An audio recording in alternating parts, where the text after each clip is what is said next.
하나님의 말씀 우리 같이 읽겠습니다. 빌립보서 4장 1절에서 7절. 빌립보서 4장 1절에서 7절 한 목소리로 봉독합니다. 시작. 그러므로 나의 사랑하고 사모하는 형제들, 나의 기쁨이요 면류가 아닌 사랑하는 자들아, 이와 같이 주 안에 서라. 내가 유오디아를 권하고 순두개를 권하노니 주 안에서 같은 마음을 품으라.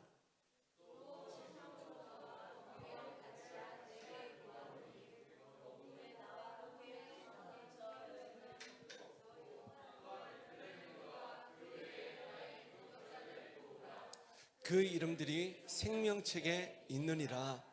주 안에서 항상 기뻐하라. 내가 다시 말하노니 기뻐하라. 너희 관용을 모든 사람에게 알게 하라. 주께서 가까우시니라.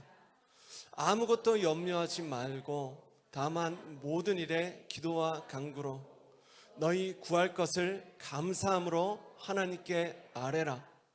그리하면 모든 지각에 뛰어난 하나님의 평강이 그리스도 예수 안에서 너희 마음과 생각을 지키시리라. 아멘. 한번 따라 합시다. 근심을 이기는 기쁨, 염려를 이기는 기도. 오늘 빌립보서 11번째 이 강해 설교의 제목입니다. 요즘 금요기도에서는 계속적으로 영적 전쟁에 대한 말씀을 나누고 있습니다. 대부분의 그리스도인들은 내 삶 가운데 뭔가 대단한 일이 터져야만 내가 이 마귀의 공격을 받았다고 생각합니다. 내게 너무나 소중한 사람들과의 관계가 문제가 생겼거나 갑작스러운 사고를 당했거나 큰 질병에 걸렸거나 어떤 죄의 유혹을 받았거나 바로 그런 때에는 지금 이 상황 가운데 내가 영적 전쟁을 겪고 있구나, 당하고 있구나 쉽게 깨달아요. 지금 이 일에 마귀가 역사하고 있구나. 정상적인 그리스도인이라면 바로 이때에는 반드시 기도할 수밖에 없는 것이죠. 왜냐하면 내 힘으로 이길 수 없는 전쟁이니까 이 싸움을 능히 이기실 수 있는 하나님을 바라보고 의지하는 것입니다. 그런데 이런 종류의 일들만이 마귀의 역사가 아닙니다. 특별히 요한복음 8장 44절에서 마귀는 거짓의 아비라고 말씀합니다. 거짓말을 진짜 잘하는 사람은 거짓말을 자주 하는 사람이 아닙니다. 양치기 소년은 하수였어요. 왜냐하면 거짓말을 진짜 잘하는 고수는요, 한 번의 거짓말을 해도 절대로 들키지 않는, 그가 거짓말의 고수예요. 제가 어릴 적에 이런 거짓말을 부모님께 잘했습니다. 엄마, 참고서 사게 용돈 좀 주세요. 그러면 어머니는 주셨어요. 저는 그때 엄마를 속였다고 생각했는데 지금 생각해보니 속아 주셨더군요. 아무튼 저는 그 돈으로 참고서를 안 쓰고 그냥 쓰고 싶은데 엿바꿔 먹는데 썼습니다. 주님 회개합니다. 마귀는요, 이 거짓말의 최고수입니다. 자기가 일해놓고는 절대로 자기가 일한 것을 안 들켜요. 그런데 마귀가 들키면서까지 일할 때는 언제인가? 마귀가 정말 급할 때입니다. 누군가의 삶 가운데 하나님의 어떤 분명한 일하심과 역사하심의 계획이 감지되면 마귀는 성급하게 일하기 때문에 들켜버려요. 바로 그때 아까와 같은 일들이 일어납니다. 그러나 우리가 기도하면 하나님은 반드시 그 모든 시험, 그 어떤 시험에도 우리를 건지심을 믿으시기 바랍니다. 고린도전서 10장 13절 시작. 오직 하나님은 미쁘사 너희가 감당하지 못할 시험당함을 허락하지 아니하시고 시험당할 즈음에 또한 피할 길을 내사 너희로 능히 감당하게 하시느니라. 아멘.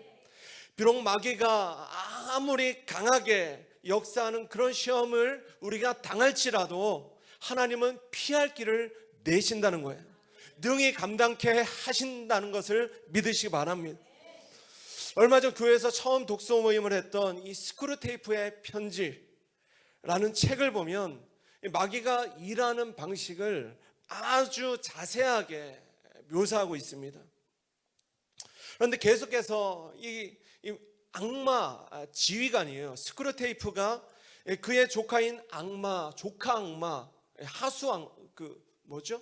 부하 악마, 워무드에게 경고하는 것이 있습니다. 뭐냐면 들키지 않게 은밀하게 하라는 거예요.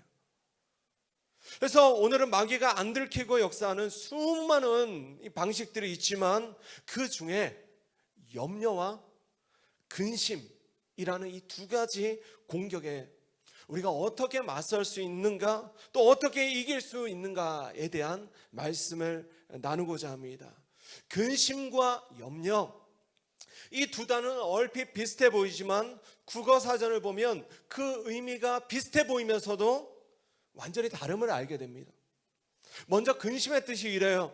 근심, 해결되지 않은 일 때문에 속을 태우거나 우울해함. 그래서 근심은요, 어떤 과거에 일어났던 일, 그리고 과거에 일어났지만 아직 해결되지 않은 그 일 때문에 계속 신경 쓰이고 속이 바짝바짝 타고 마음이 우울해지는, 그것을 바로 근심이라고 하는 것이죠. 제가 살면서 언제 근심했던가 생각해 보니까 많이 근심하고 살았지만 그 중에 우리 에녹이 분유값이 떨어졌을 때, 유학하면서 그때 그렇게 근심을 했던 것 같습니다. 그런데 돌아보니까 하나님이 결국에는 먹이실 건데 당장 내 통장에 잔고가 없으니까 내가 그렇게 근심했던 거예요. 때문에 근심의 방향성은요, 항상 과거에 있습니다. 때문에 과거를 바라보고 사는 사람은 반드시 근심하게 되어 있어요. 그 근심을 벗어나지 않으면 결국에는 후회라는 세트가 같이 결합하게 됩니다. 그러지 말걸, 하지 말걸, 만나지 말걸, 껄 하다가 결국 오늘이라는 하나님께서 우리에게 주신 소중한 시간을 허비해 버리게 하는 것, 다시 오늘이라는 시간을 믿음으로 살지 못하게 하는 것, 바로 이것이 마귀의 기가 막힌 전략인 것입니다. 자, 에베소 5장 14절에 17절 우리 큰 목소리를 같이 한번 읽겠습니다. 시작.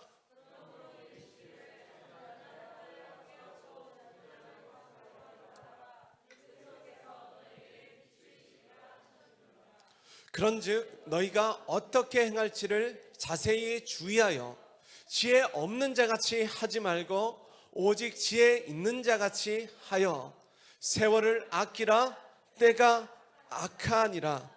그러므로 어리석은 자가 되지 말고 오직 주의 뜻이 무엇인가 이해하라. 아멘. 과거를 향한 근심 그리고 후회는요, 우리로 하여금 영적 혼수 상태에 빠지게 합니다. 바로 그런 이들에게 하나님은 선포하시는 거예요. 잠자는 자여 깨어서 죽은 자들 가운데서 일어나라. 잠자는 자여 깨어서 죽은 자들 가운데서 일어나라. 과거에 대한 수많은 생각으로부터 빠져나오라는 것입니다. 그리고 15절에 이제는 오늘이라는 이 소중한 시간 가운데 내가 어떻게 살지 어떻게 행할지를 자세히 주의하라는 거예요. 다시 말하면 이제는 근심의 수렁에서 빠져나와 내게 오늘 주신 소중한 오늘을 가치 있게 사용하라는 것입니다. 그리고 이제는 지혜 없는 자같이 살지 말고 지혜 있는 자같이 살라는 거예요. 여러분, 인생의 가장 큰 지혜가 무엇입니까? 하나님을 가까이 하는 것입니다. 아멘이십니까? 하나님 앞에 제일 지혜 없는 사람이 누구냐면 이미 그의 인생이 하나님의 손 안에 있음에도 불구하고 근심하고 후회하며 사는 사람이에요. 또 16절에 우리가 세월을 아껴야 하는 이유는 때가 악하기 때문이라 말씀해요. 디모데후서 3장은 말세의 마지막 때에 고통하는 때가 이른다. 그 고통이 어떤 고통인지에 대해 말씀합니다. 또 마태복음 24장에는 마지막 때 이 불법이 성하고 많은 사람의 사랑이 식어진다 말씀해요. 우리가 이 시대 가운데 실제 이것을 체험하잖아요. 체감합니다. 마귀의 역사가 더 강력해지고 마지막 때가 되면 될수록 우리는 더 악한 때를 살게 될 거예요. 코로나가 무섭게 이 땅을 덮고 있습니다. 그러나 코로나보다 더 센 놈이 오게 될지도 몰라요. 그러면 이 악한 세대 가운데 우리는 어떻게 해야 되는가? 주님 뭐라고 말씀하세요? 세월을 아끼라. 다른 말로 오늘이라는 시간을 가치 있게 소중하게 사용하라. 이제는 이 세월을 좀 아낄 수 있기를 주의 이름으로 축원합니다. 하나님께서 내게 주신 모든 시간들, 그 시간이 어린아이 시간이든 청년의 시간이든 노년의 시간이든 하나도 소중하지 않은 시간은 없어요. 그 시간을 허락하신 하나님의 뜻과 계획하심이 반드시 있다는 것입니다. 그것을 발견하면 우리는 더 이상 과거에 매여 살지 않습니다. 지긋지긋한 근심과 후회를 떨쳐내고 할렐루야 믿음으로 사는 것입니다. 지지난주 뉴욕에서 오셨던 제 멘토 목사님이 이런 멋진 말을 해주셨어요. 주님의 비전은 언젠가 다가올 미래가 아니다. 오늘 하루이다. 동의하십니까? 나의 오늘을 향한 주님의 비전을, 그 소중한 오늘을 하루하루 쌓아가다 보면 주님께서 나에게 찬란한 미래를 열어주시는 것입니다. 그런데 이것을 믿지 못하는 사람은 어제 일에 대해 근심하고 걱정해요. 걱정이란 마음이 불안해진 상태를 말합니다. 샬롬을 잃어버린 상태를 말해요. 그래서 근심의 결과가 바로 걱정입니다. 그런데 거기다가 플러스 아직 일어나지 않은 내일 일까지 우리는 자꾸 염려하기 시작하는 것입니다. 그래서 염려의 결과도 걱정이에요. 사람이 염려하면 반드시 이 샬롬을, 주님께서 우리에게 선물로 주신 샬롬을 잃어버리게 됩니다. 그래서 근심, 염려, 걱정, 이 모든 것들은 항상 세트로 역사합니다. 마귀의 은밀한 역사 3종 세트 제가 지었어요. 근심, 염려, 걱정. 이 마귀의 은밀한 역사 3종 세트예요. 항상 세트로 역사합니다. 국어사전은요, 염려의 뜻을 이렇게 정의합니다. 아직 일어나지 않은 앞의 일에 대하여 여러 가지로 마음을 써서 걱정함. 여러분, 여기 코로나 걸린 사람이 있습니까? 없죠? 근데 자꾸 걸릴까봐 걱정하는, 이걸 염려라고 하는 거예요. 일어나지 않았어요. 일어나지 않을 것입니다. 아멘이십니까? 네. 그래서 이 염려라는 단어 밑에 유여, 국어사전 보면 유여에 근심, 걱정 같이 있어요. 맞죠? 마귀의 은밀한 역사 3종 세트. 염려, 근심, 걱정. 오늘 이 모든 것들로부터 다 자유케 되시길 주의 이름으로 축원합니다. 그래서 오늘 말씀은 우리가 어떻게 근심과 염려를 이겨낼 수 있는가에 대한 말씀입니다. 이겨내고 싶으시죠? 아멘이십니까? 자, 어떻게 이겨낼 수 있는가? 하나님은 먼저는 기쁨으로 근심을 이기라 말씀합니다. 예, 옆에 분들을 한번 쳐다보세요. 예, 마스크 쓰셔서 쳐다보셔도 돼요. 눈웃음 한번 지어주세요. 기쁨. 예, 그렇죠, 기쁨. 4절 같이 읽겠습니다. 시작.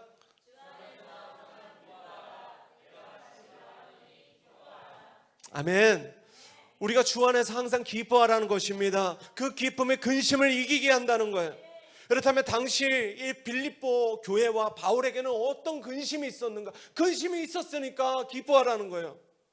자, 1절에 3절을 보면 두 가지 바울과 이 빌립보 교회의 근심이 나타납니다. 첫째는요, 사도 바울이 로마 감옥에 갇혀 있는 거예요. 빌립보서는 빌립보 교회를 세운 사도요 목회자인 그 바울이 그의 빌립보 성도들에게 감옥에서 쓴 편지이죠. 그래서 갇힌 바울이 교회 성도들 끔찍히 생각하며 이 고백을 한 거예요. 1절의 고백 시작.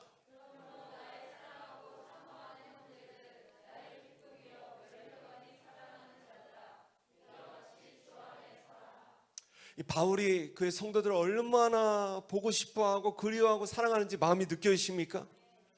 여기서 사랑하다가 헬라어로 아가파오라고 해요. 아가파오는 신적인 사랑, 생명을 주는 사랑, 더 이해하기 쉽게는 십자가 사랑으로 내가 성도들을 사랑한다는 것입니다. 지금 바울이 그의 성도들, 그의 생명이 아깝지 않을 정도로 사랑하고 있다는 거예요. 그리고 바울은 그의 형제들에게 다시 한번 나의 사모하는 형제들이라고 표현합니다. 여기서 사모하다는 단어는 원어로 에피포테오, 좀 어렵습니다. 에피포테오라고 하는데 사랑에 빠지다라는 뜻을 가지고 있습니다. 결혼은 사랑에 빠진 사람과 해야 하는 것입니다. 아멘이십니까? 사랑에 빠지셔야 돼요. 우리 청년들 사랑에 빠져보시길 축복합니다. 결혼은요 계약이 아니라 서약입니다. 할렐루야. 좋은 직장 가진 사람, 돈 많이 가진 사람 아니에요. 내가 사랑하는 사람과 결혼하는 거예요. 내가 이 사람을 끝까지 사랑하겠다, 정말 하나님 앞에 서약하고 약속할 때 결혼을 하는 것입니다. 그런 사랑과 연애를 하는 거예요. 할렐루야. 그런데 문제는 자꾸만 이 시대의 부부들이 사랑에 빠져 죽을 때까지 사랑해야 하는데 자꾸만 그 사랑에서 빠져나와요. 결혼은 서약이고 언약인데 결혼을 계약으로 생각하니까 자꾸 중단되어지는 것입니다. 헤어지는 거예요. 그러므로 연애도 결혼도 그냥 시작하면 안 됩니다. 우리 동호 형제가 연애한 지 3일 됐다고 제게 고백했어요. 점검했죠? 점검했죠? 아, 그래요. 연애하기 전에 제게 먼저 이야기했어요. 너무 감사해요. 우리 청년들 연애도 결혼도 꼭 배워서 하시길 축복합니다. 성경적인 연애관, 성경적인 결혼관 동호 형제 배워야 돼요. 오늘 잘 걸렸어요. 무엇보다 우리를 향한 예수님의 사랑은요 끝까지 하는 사랑이었습니다. 여러분, 사랑은요 끝까지 하는 것입니다. 자, 요한복음 13장 1절 시작.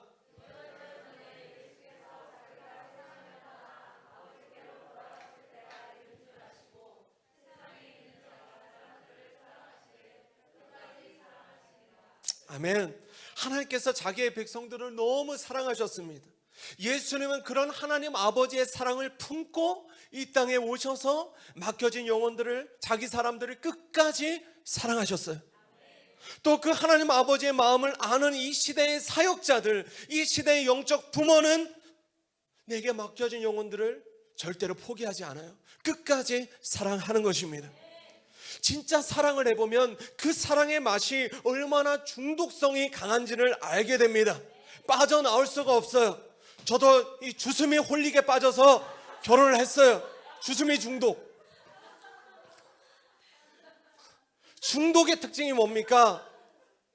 술 중독, 마약 중독, 게임 중독, 도박 중독, 쇼핑 중독, 성형 중독 등등. 내 힘으로 포기가 안 되고 내 의지로 중단이 안 돼요. 그만 웃으세요. 자, 엉뚱한데 기쁨이 풀어졌습니다. 그래요. 요즘 20대 초반의 청년들이요 그렇게 도박 중독이 많습니다. 토토, 한번 호기심으로 손을 댔다가 걷잡을 수 없는 인생이 된 청년들을 저는 여러 봤습니다. 사채 썼다가.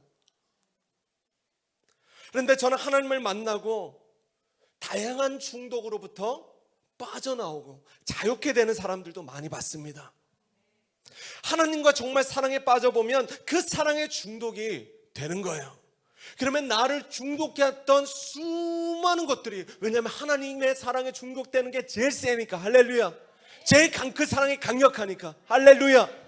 모든 중독이 거절되고 끊어지는 것입니다. 어둠의 역사가 힘을 잃어요. 저는 여러분 모두가 하나님을 적당히 사랑하는 것이 아닌 완전히 그분과 사랑에 빠져버릴 수 있기를 주의 이름으로 축원합니다. 우리 설아자매가 큐티할 때마다 I love you so much, 그렇죠? 이렇게 적어. 요즘 별로 안 적던데 계속 적어요. 주님 제일 어마어마하게 사랑합니다. 때문에 지난주에 읽었던 우리 신명기 계속 읽고 있잖아요. 할렐루야. 아멘 아는 사람 제가 계속 봐요. 자, 6장 5절은 이렇게 말씀합니다. 같이 읽겠습니다. 시작.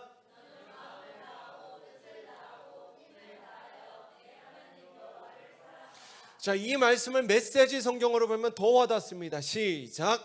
여러분은 여러분의 하나님을 전심으로 사랑하십시오. 여러분의 전부를 다해, 여러분이 가진 전부를 다 드려 그분을 사랑하십시오. 사람이 도박에 중독되면 도박장에 자신의 전부를 다 갖다 바치잖아요. 사람이 성령에 중독이 되면 자신의 전부를 성령 외과에 다 갖다 바치잖아요. 특별히 저는 여러분의 청년들이, 우리 자녀들이 젊음의 때에 이 하나님을 전심으로 사랑할 수 있기를 축복합니다. 여러분의 전부를 다해, 여러분이 가진 전부를 다 드려 그분을 사랑해 볼 수 있기를 도전합니다. 이 세상의 다른 중독은 우리의 전부를 가져가고 되돌려주지 않아요. 그 결국에 안 되돌려주니까 뭐예요? 절망과 근심만이 남습니다. 그러나 하나님을 전심으로 사랑하는 자의 결국은요, 기쁨과 소망이 가득하게 되는 것입니다. 하나님이 이미 자신의 전부를 우리에게 이미 다 주셨어요. 때문에 우리도 기꺼이 그분 앞에 전부를 드릴 수 있는 것입니다. 그런데 우리의 전부를 드리면 어떻게 되는가? 주님 입을 싹 닦으시는가? 아니에요. 주님 우리의 삶을 넘치도록 채워주십니다. 그런데 실제적으로 이것들을 생각해 볼 수 있어요. 우리가 하나님 앞에 물질을 드리면 더 큰 물질을 주십니까? 그렇죠. 어려운 질문이죠. 주실 수도 있지만 안 주실 수도 있다. 그 물질 안에 하나님께서 일하시고자 하는 계획이 있으면 주시는 것입니다. 우리가 하나님께 우리의 소중한 시간을 드리면 하나님이 우리에게 시간을 주시는가? 아니에요. 우리는 늙어요. 늙더라고요.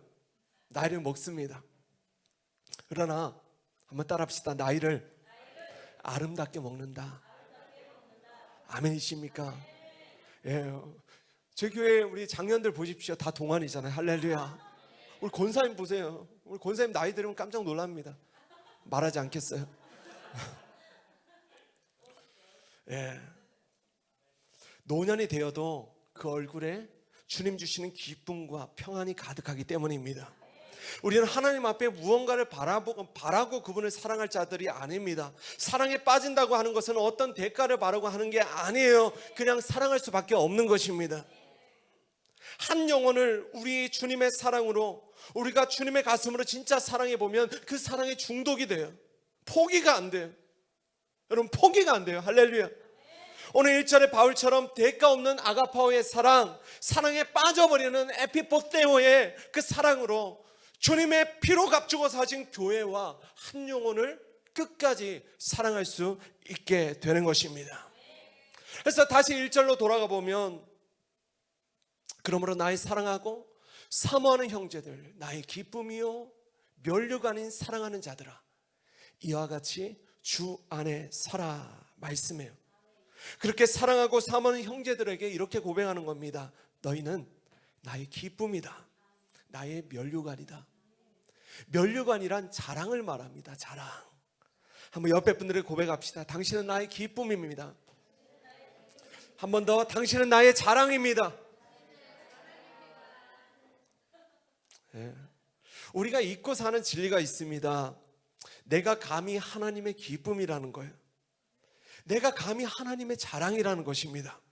내 삶 가운데 하나님이 기뻐하실 게 없고 자랑할 게 없어도 그냥 나라는 존재 자체가 하나님의 기쁨이고 하나님의 자랑의 사실을 믿으시기 바랍니다. 자, 이사야서 62장 4절 이렇게 말씀하죠. 시작.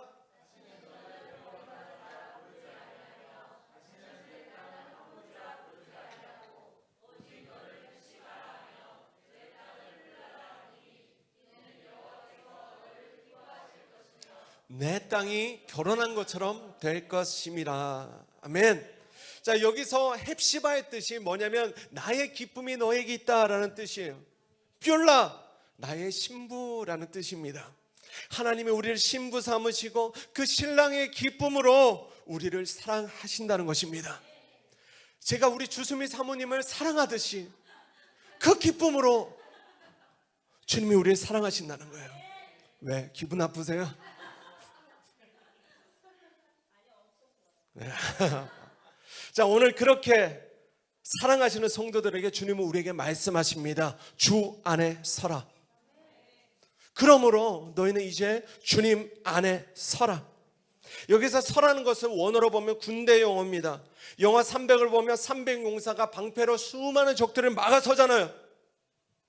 버텨섭니다. 이런 자세로 주 안에 서라는 것입니다. 왜 우리가 주 안에 굳게 서야 하는가? 첫째는 목회자인 바울이 감옥에 갇혀있는 상황이고, 둘째는 교회 성도들 간에 일어난 분열 때문입니다. 때문에 바울은 2절에 유오디아와 그리고 순두계에게 이렇게 권면합니다. 주 안에서 같은 마음을 품으라. 그 이유는 뭘까요? 다른 마음을 품고 있는 거예요. 다른 마음. 이게 뭐냐면 완곡한 표현이고, 쉽게 말하면 니들이 싸웠으니까 주님의 마음으로 빨리 화해하라는 것입니다. 특별히 이 유오디아와 순두계는 바울을 도와 빌립보 교회를 세웠던 교회 창립 멤버예요. 오늘날로 치면 권사님들입니다. 유 권사님과 순 권사님이 주방에서 김치 담그다가 싸우신 거예요. 전라도식이냐 경상도식이냐 막 이렇게 하다가 싸우신 거예요. 그래서 우리 교회는 김치를 안 담습니다. 사 먹어요. 왜 사 먹느냐? 그 에너지를 아껴서 기도하시라고. 우리 장년들만 아멘 하시겠습니다. 예, 우리 장년들 김치 담으실래요? 기도하실래요? 예, 아멘. 자, 이제 창립 예배가 2주 뒤에 있습니다. 다음 주에 있습니다. 예, 음식을 하시는데, 예, 다음 주 이 음식이요 버라이어티합니다. 할렐루야. 막 이렇게 메뉴가 좋더라고요. 음식 하는데 싸우지 마시기 바랍니다. 자, 또 바울은 3절에 복음에 오랫동안 함께 힘쓴 두 여인의 싸움을 교회가 잘 중재하라 말씀합니다. 자, 싸우는 사람보다 더 나쁘고 더 얄미운 사람이 편드는 사람이에요. 그죠? 그런 속담이 뭐죠? 싸우는 뭐보다 말리는 시누이가 더 밉다. 그런 사람이 되시면 안 돼요. 자, 교회가 성장할수록 사람이 많이 모이면 모일수록 관계의 갈등이 없을 수가 없습니다.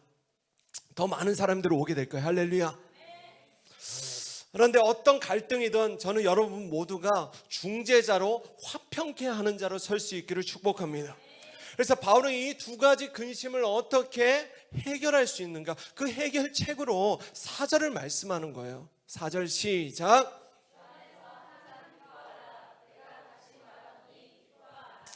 아멘, 아멘. 우리의 인생의 정답은요, 우리가 주님 안에 사는 것입니다. 주님 안에 있는 것이 정답이에요. 기쁨이 답입니다. 마지막 때의 성도의 삶은 어쩌면 지금보다 더 나아지지 않을지 모릅니다. 목사로 산다는 것이, 여러분 성도로 산다는 것이 지금부터 더 어려워지게 될 거예요.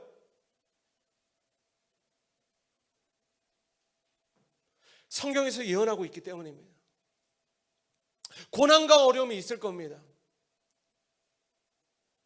그러나 마지막 때의 성도는요, 주님 안에 주시는 기쁨으로 그 모든 고난을 넉넉히 이겨내게 되는 것입니다. 기쁨이 있어야 돼요. 교회는요, 기쁨이 있는 곳입니다. 할렐루야. 교회 예배는 기뻐야 돼요. 찬양은요, 기쁨으로 하는 거예요. 할렐루야. 네. 무엇보다 예배는 우리의 근심이 기쁨으로 변화되어지는 자리입니다. 항상 기뻐하라. 다른 말로 항상 예배하라는 거예요. 항상 기뻐하라. 다른 말로 항상 찬양하라는 것입니다. 우리의 예배가 자리에서 부르는 찬양만큼 우리의 근심을 기쁨으로 바꾸는 무기는 없는 것입니다. 두려움에 멍해 벗네. 우리가 이렇게 찬양하면요, 두려움의 멍해가 근심에 벗어지는 거예요. 이게 예배입니다. 이사야서 61장 3절 시작.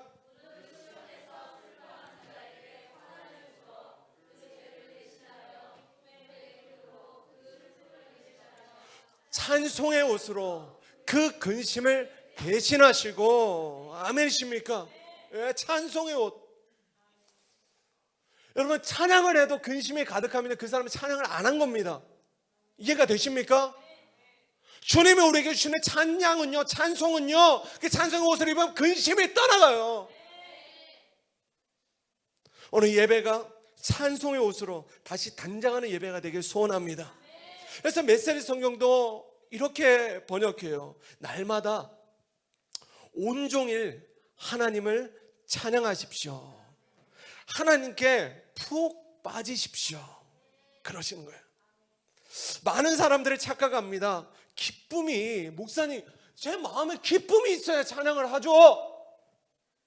근데 영적인 원리는 그렇지 않아요. 기쁨이 있어서 기쁨으로 찬양하는 게 아니라 기쁨이 없는데 찬양을 하다 보면 기쁨이 생겨나는 것입니다.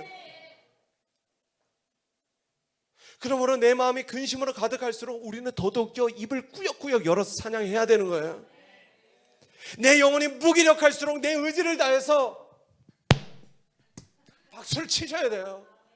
손을 드셔야 돼요. 할렐루야. 제 말이 아니라 시편의 말씀이에요.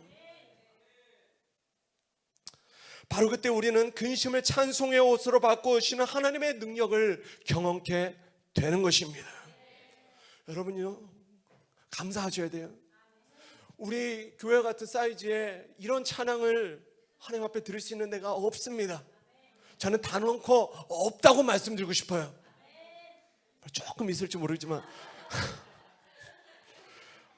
그냥 없다고 믿으십시다. 할렐루야. 네. 우리가 그렇게 찬양하면 주님의 능력이 나타나는 거예요. 바로 어제 그 일이 우리를 근심하게 할 수 있습니다. 우리는 낙탄케 할 수 있어요. 오늘 기쁨의 근원 되시는 충만한 그 하나님의 임재 안에 있으면, 그럼에도 불구하고 우리가 주님을 다시 사랑하면 그 모든 근심이 떠나게 될 줄로 믿습니다. 기쁨이 회복될 거야. 할렐루야. 둘째로, 하나님은 오늘 우리에게 기도로 염려를 이기라 말씀하십니다. 근심은 뭘로 이겨요? 근심은 기쁨으로 이기라고. 할렐루야. 두 번째, 염려는 뭘로 이겨요? 기도로 이기는 겁니다. 6절 7절 시작.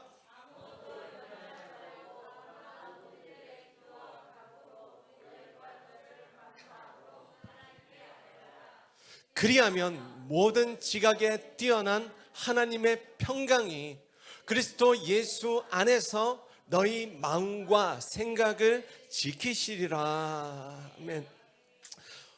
주님은 오늘 우리에게 말씀하세요. 아무것도 염려하지 말아라.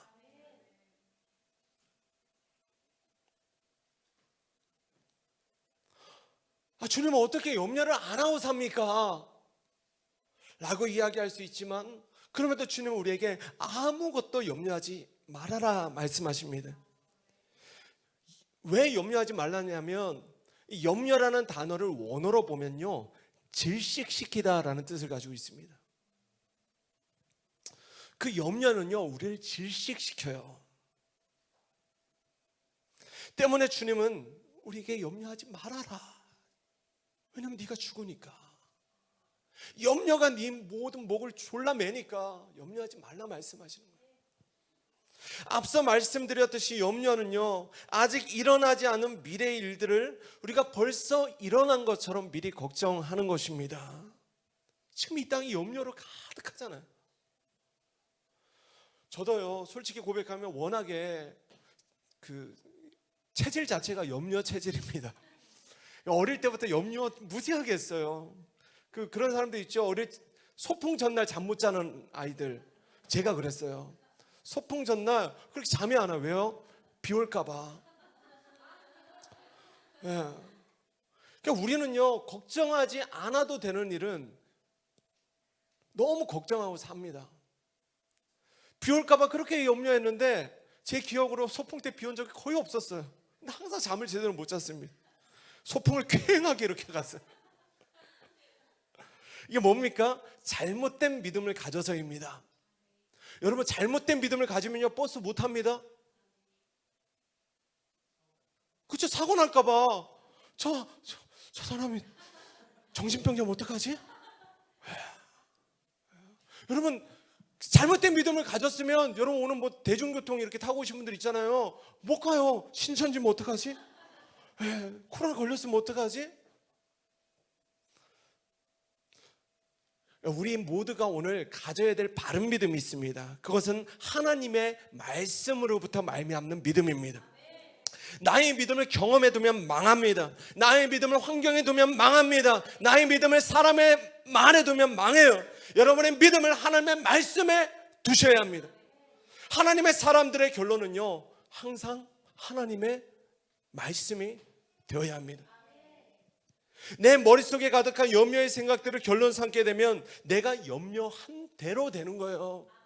여러분, 이게 무서운 겁니다. 우리는 보통 염려할 때 그냥 생각으로만 염려하지 않아요. 내가 염려한 그것들을 자꾸 입으로 말하게 됩니다. 비 오면 어떡하지? 비 오면 어떡하지? 이러다가 나 거지 되면 어떡하지? 이러다가 나 쫄딱 망하면 어떡하지? 쫄딱 망하다. 요즘 이 청년들 말로 폭망하면 어떡하지? 그러면 어떻게 되는가? 이런 말을 자꾸 하면 어떻게 돼요? 자, 민수기 14장 28절 시작.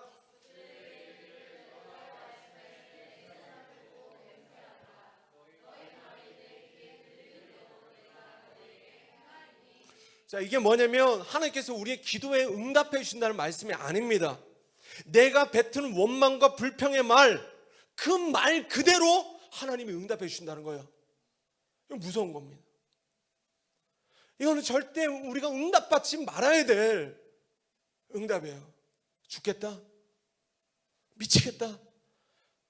이제 이런 말을 다 떠나보내시기 바랍니다. 말을 바꾸셔야 돼요. 그러면 어떻게 말이 바뀌는가? 말이 이게 쉽게 잘 안 바뀌어요. 왜 안 바뀌냐? 생각이 바뀌어야 말이 바뀝니다. 그럼 어떻게 생각이 바뀌어요? 하나님의 말씀을 읽고 묵상하고 암송하면 우리가 그 말씀의 통치와 지배 가운데 있어야 생각이 바뀌어지는 거예요. 생각이 바뀌면 언어가 바뀌고 삶이 바뀌는 것입니다.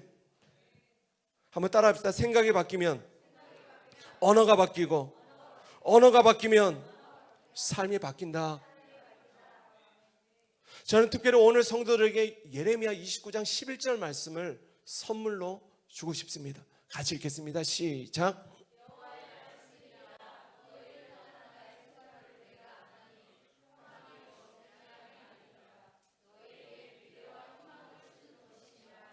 아멘. 요즘 정말 철없는 사람들이 한 나라의 대통령을 재앙이라고 불러요.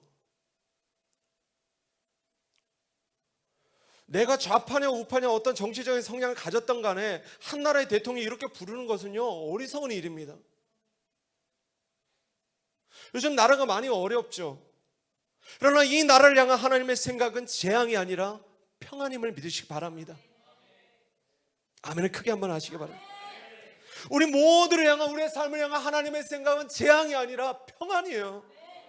때문에 우리는 미래에 대한 희망을 넘어 소망을 가져야 하는 것입니다. 한번 옆에 분들에게 선포하시겠습니다. 당신은 잘 될 거예요. 잘 될 거예요. 우린 잘 될 거예요. 엄청 잘 될 거예요. 잘 될 거야. 엄청 잘 될 거야. 그러나 주문만, 이 말을 계속 많이 한다고 그렇게 되는 건 아니에요. 우리는 하나님 앞에 기도해야 됩니다. 우리 하나님 앞에 기도해야 됩니다. 하나님, 이 모든 재앙을 거둬주십시오. 하나님, 우리의 평강을 허락하여 주옵소서. 우리가 기도할 때에 하나님, 우리가 염려했던 미래를 소망으로 바꾸어 주시는 것입니다. 다시 한번 빌립보서 4장 6절 7절을 세 번역을 읽겠습니다. 시작.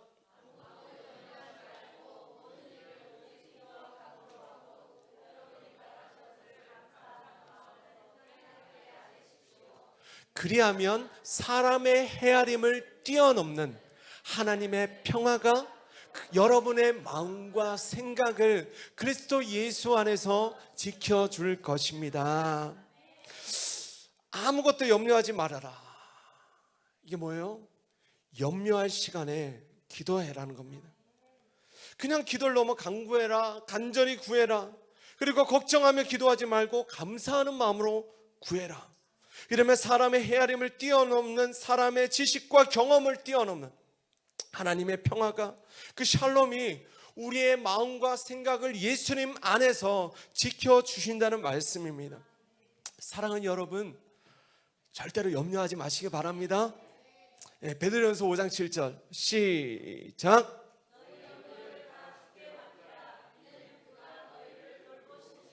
아멘. 우리가 염려를 티끌만큼도 할 필요가 없다는 거예요. 다 주님 앞에 맡기시라는 겁니다. 그 이유는 주 예수님을 믿는 우리의 미래는 이제 하나님의 손 안에 있기 때문입니다. 아멘이십니까? 주님 손 안에 있어요.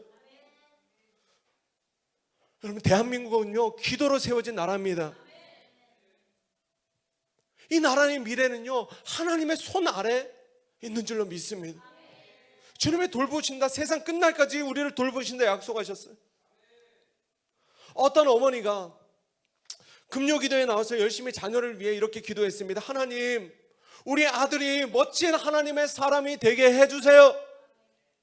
그런데 기도를 막 1시간 넘게 기도하고 밤늦게 집에 와보니까 그 늦은 밤에 아들이 시뻘건 눈을 뜨고 게임을 하고 있는 거예요.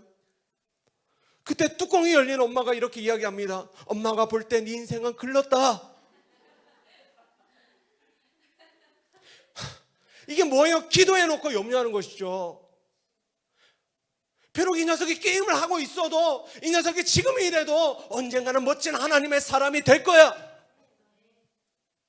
기도했으면 염려하지 말고 이렇게 믿어야 된다는 것입니다. 야고보서 1장에 이런 말씀이 있잖아요. 의심하는 자는 바다 물결에 밀려 요동하는 배와 같으니 이런 자는 주께 얻기를 구하지 말라. 여러분, 지금 이 시즌에 간절히 기도하는 기도 제목들이 있습니까? 의심하지 말고 기도하시기 바랍니다. 염려하지 마세요. 염려와 기도는요, 절대 만날 수 없는 평행선상에 있습니다.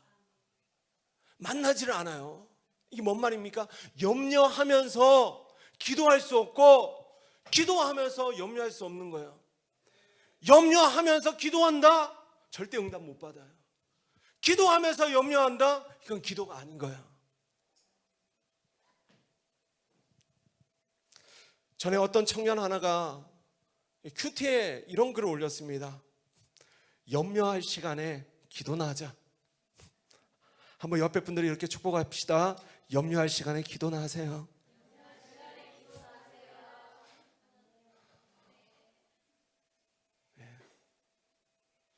기도나가 아니라 우리는 기도식이나 좀 하시기 바랍니다. 사람의 염려는 정말 끝이 없습니다. 우리는 보통 내게 필요한 무언가를 소유하고 나면 염려가 사라질 거라고 생각해요. 그러나 염려의 파도는 우리의 인생이 끝날 때까지 몰려옵니다. 우리 청년들, 좋은 직장을 가지고 좋은 배우자를 만나면 염려가 끝날 것 같지만 절대로 그렇지 않아요. 네. 어떻게 압니까? 제가 그렇잖아요. 좋은 직장을 가졌고 좋은 배우자를 만났지만 염려가 되더라고요. 염려를 하고 살아요. 이 동탄이라는 도시가 대기업에서 일하는 사람의 비율이 제일 높은 도시입니다. 예, 부의 수준이 꽤 높아요. 그런데 사람들의 얼굴이 동탄 다녀보십시오. 그렇게 염려와 근심이 가득합니다. 얼굴에 평안해 보이질 않아요.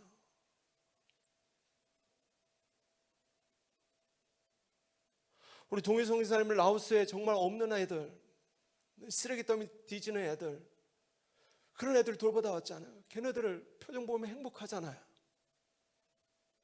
근데 이 시대에 우리는요, 너무 많이 가졌고 너무 많이 누리는데도 염려하고 근심해요.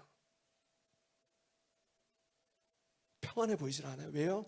그 마음과 생각이 주님 안에 있지 않기 때문입니다. 이제 말씀을 정리합니다. 말씀을 정리하며 오늘 우리가 하나님 앞에 정직하게 한번 우리의 삶을 점검해 보기를 원합니다. 주 예수님을 믿고 있는 나의 마음 가운데, 나의 생각에 그리스도 예수님의 평화가 있는가? 눈을 한번 감아 보십시오. 샬롬이 있는가? 혹시 잃어버리지는 않았는가? 혹시 잃어버렸다면 그것은 우리가 주님 안에 있지 않기 때문이에요. 언젠가 일어났고 아직 해결되지 않은 그 아픈 일들은 자꾸만 우리를 근심하게 합니다. 부모님과의 사이가 좋지 않은 사람, 가정에 근심거리가 생겨난 사람, 내게 소중한 사람과 관계가 깨어진 사람, 갑작스럽게 암 선고를 받은 사람, 갑자기 사업에 큰 어려움이 생겨난 사람, 취업에 여러 번 실패한 사람. 그런데 지금 내 삶에 해결된 것이 아무것도 없을 때에 그 근심은 우리를 낙담하게 하고 절망하게 하고 우울하게 하는 거예요. 그때 우리는 어떻게 하는가? 주님 안에 다시 기뻐하는 것입니다. 주 안에서 근심이 사라질 때까지 예배하는 거예요. 근심이 사라질 때까지 기도하는 겁니다. 목사님, 기도해도 뭐 없던데요? 기도해도 똑같은데요? 아니에요. 근심이 사라질 때까지 기도하지 않아서 그런 거예요.